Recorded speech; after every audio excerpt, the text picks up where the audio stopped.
Blessings, everyone. So I have a prophetic word today that is coming from the Lord, and then it's coming from Genesis 22. So if you have not yet watched my video about the month of July that's on my page, I would definitely go ahead and watch that video because July is a month of overflow, okay? Supernatural overflow. And it is a month of overflowing favor, okay? So this is also a season of testing, right? And the Lord did tell me that this started back in June. So He is testing a lot of people right now.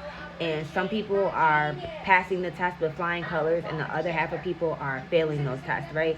So we know God tests people, right? Because He wants to see what people are going to do. Are you going to have a heart to give? Are you going to, you know, look down upon someone, talk down upon someone because of the situation that they're going through, etc., right? That is the season that we are in right now. We are also in a season of you reap what you sow. So a lot of seeds that have been planted in the past, whether you've been planting good seeds or bad seeds, you are going to reap whatever seeds that you have been sowing. So if you have been sowing good seeds, you are going to reap, the fruit from that harvest.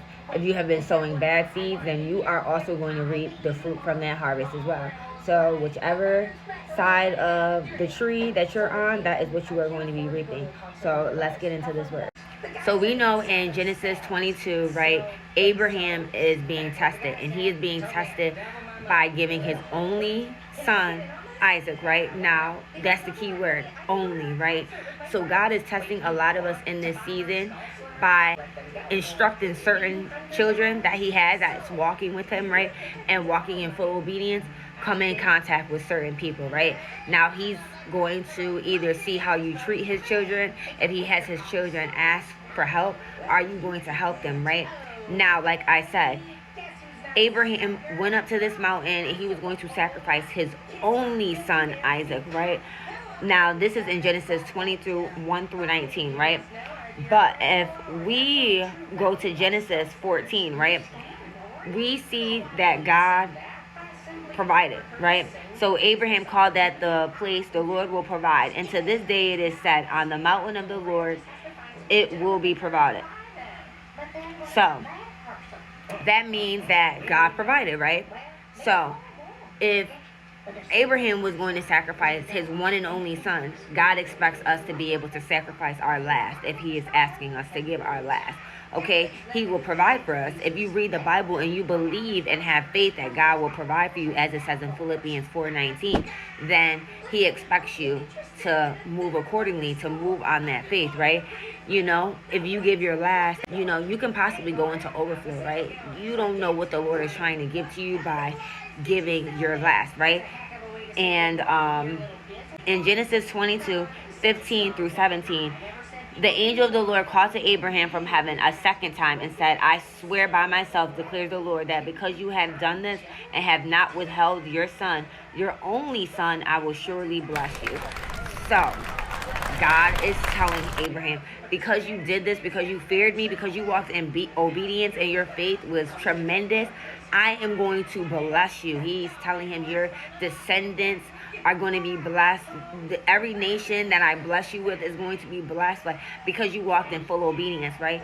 God is saying, you fear me that much that you were willing to give your one and only son. I'm going to bless you. So for those of you that he's calling to give to someone, if you feel it upon your spirit that he's telling you to give to someone, if he sends one of his children to you, you don't know who you're entertaining. You could be entertaining an angel and they ask you for help and you feel a pull on your spirit to give, then give. If it's your last, give. Just like Abraham was willing to give his one and only son to God. God was like, I'm going to bless you because you did that. Your faith was so big to do that, I'm going to bless you. So make sure that you are passing these tests, okay? God wants to see. This is, like I said, a month of overflowing favor, okay? This is a month of supernatural favor. If you want to reap from this, make sure you are giving. I also did another video and it gives instructions on how you can come into alignment with the overflowing favor and the blessing. And one of the instructions was to give and you shall receive, And don't look at it as, oh, I'm giving my last to this person. Look at it as you're helping someone out and you're giving to God. You know, you never know what someone is going through. Your last might be their only thing, you know, that they have for that day. So just be obedient and walk in obedience. And I pray this message reaches whom it's supposed to reach. And I pray that you do what it is that God is telling you to do. And if you feel led to sow into this message, I will go ahead and leave my handles down below. And I pray that you have a blessed and a prosperous day. Amen.